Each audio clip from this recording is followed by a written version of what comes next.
The effects of Storm Eowyn at the start of this year left people without power for weeks on end, and the warning is that the same could happen again unless urgent action is taken.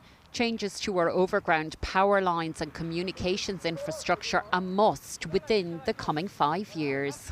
The resilience of our electrical transmission grid and also our overground communication networks require urgent action to close that resilience gap. We've seen during Storm Eowyn and the Middleton flooding that we were very lucky those events weren't considerably worse, because the storm surges that were forecast didn't materialise because those events happened at low tide.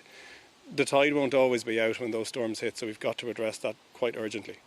This new risk assessment report by the EPA has identified 115 risks that we need to tackle as the climate crisis continues. 43 are deemed significant. We know that Storm Eowyn, which was one single storm, has generated €240 million of insurance claims.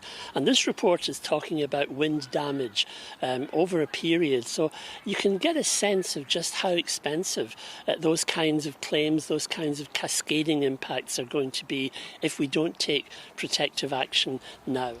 This report, the first of its kind carried out here, was put together over the past 18 months. The risk of damage to buildings and transport infrastructure due to extreme wind, coastal erosion and flooding is also highlighted.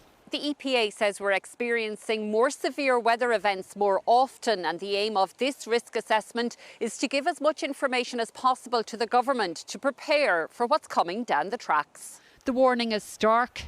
Urgent action is needed.